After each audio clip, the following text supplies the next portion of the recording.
Hoje, nosso mergulho será nas fundações do direito hindu, para a gente entender essa relação complexa e fascinante entre religião, a ideia de Dharma e o Estado na Índia.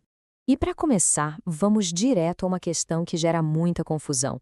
Ser hindu e ser indiano é a mesma coisa? Essa pergunta, pessoal, é a chave de tudo. É o que vai nos ajudar a diferenciar o que é lei religiosa do que é a lei de um Estado moderno. E essa distinção é o fio condutor de toda a nossa conversa. Então, esse aqui é o nosso mapa de hoje. A gente parte dos fundamentos da religião e da sociedade, passa pelo conceito central de Dharma, entende de onde vêm as fontes dessa lei, e aí sim a gente consegue contrastar o direito hindu com o direito indiano para fechar vendo como a justiça funcionava na prática. Ok, vamos lá. Para a gente entender o direito hindu, não tem outro jeito. Primeiro, é preciso entender a visão de mundo, a cosmovisão religiosa que deu forma à sociedade indiana por milhares de anos. Bom, e no centro de tudo, no coração do hinduísmo, está a ideia de Brahman. E aqui, atenção, Brahman não é um deus pessoal com forma e nome como em outras religiões. Pense em Brahman como a realidade suprema, a força universal, a alma de onde tudo, absolutamente tudo, se origina. E essa força universal, Brahman, se manifesta de formas que podemos compreender. As três principais são a chamada Trimurti. Temos Brahma, o Criador, Vishnu, que é o protetor, aquele que mantém a ordem, e Shiva, o transformador, às vezes chamado de destruidor. Juntos, eles gerenciam esse ciclo infinito de criação, manutenção e transformação do universo. Agora, olhem que interessante. Essa ordem do cosmos se espelha diretamente na organização da sociedade.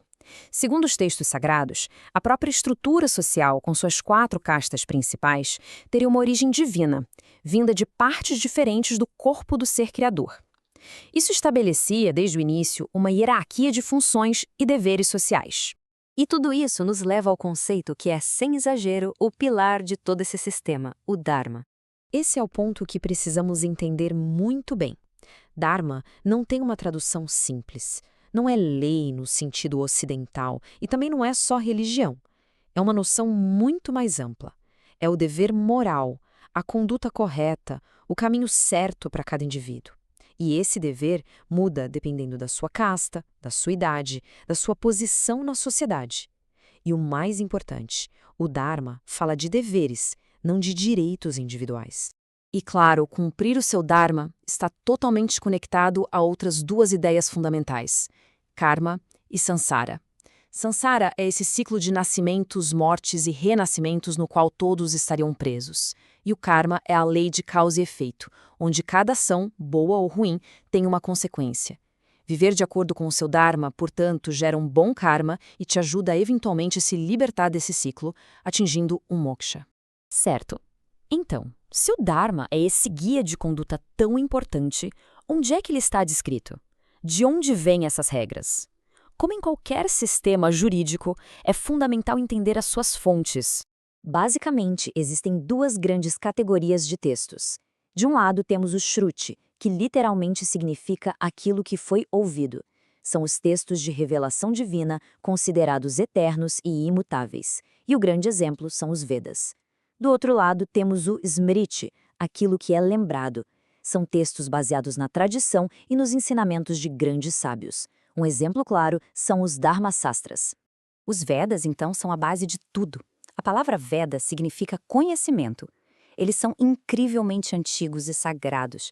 E, embora não sejam um código de leis, eles contêm os hinos, os rituais e a filosofia que servem de alicerce para todo o pensamento hindu e, por consequência, para o Dharma. Já na tradição Smriti, a da memória, a gente encontra os Dharmasastras. O que é isso? Basicamente, são tratados sobre o Dharma, sobre a conduta correta. E o mais famoso de todos, sem dúvida, são as Leis de Manu, lá por volta do ano 200. Esse texto é um manual completo para a vida, detalhando regras para tudo o que se possa imaginar, da justiça à conduta social. Pois bem, com essa base toda, a gente finalmente tem as ferramentas para entender aquela distinção fundamental da nossa pergunta inicial. O ponto crucial é justamente este.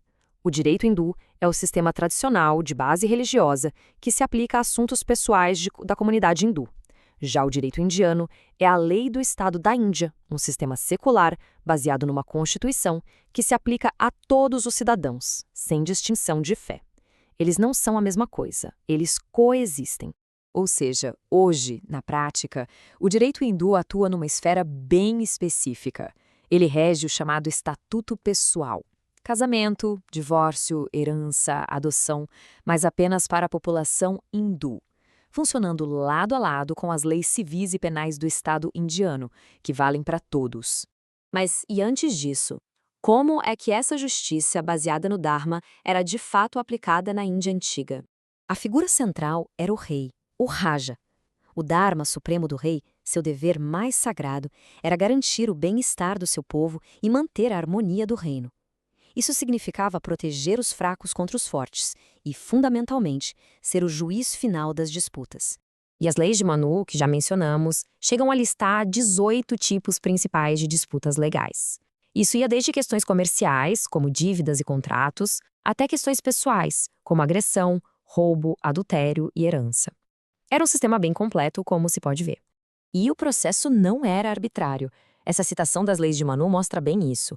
O rei deveria presidir uma corte, de forma digna, mas sempre acompanhado por brahmanes e conselheiros, que eram os especialistas nos textos sagrados e na tradição, para garantir que a decisão estivesse alinhada com o Dharma. Só que aí o tempo passou, vieram séculos de dominação estrangeira, principalmente a colonização britânica. E isso, claro, mudou tudo. O cenário jurídico da Índia foi transformado, e isso criou uma divisão muito importante no sistema legal. Essa tabela resume perfeitamente a situação de hoje.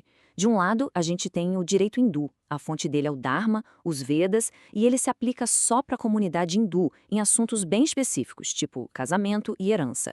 Do outro lado, existe o direito indiano, a fonte dele é a Constituição, e esse sim se aplica a todos os cidadãos da Índia, não importa a religião, e cobre todo o resto, direito penal, contratos e por aí vai.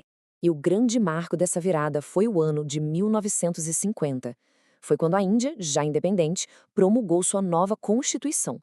Esse documento foi um divisor de águas, estabeleceu um Estado laico, aboliu oficialmente a intocabilidade ligada ao sistema de castas e criou toda a estrutura para o direito moderno do país, que hoje convive lado a lado com as leis tradicionais. E isso tudo nos traz a reflexão final. A Índia moderna vive exatamente nesse ponto de encontro, ou de tensão, entre uma tradição jurídica sagrada de milhares de anos e as necessidades de um Estado moderno, democrático e laico. A grande pergunta que fica é: como essas duas forças, a tradição do Dharma e a modernidade, vão continuar conversando e moldando as leis do país no futuro? Sem dúvida, é uma das histórias mais fascinantes do direito no nosso tempo.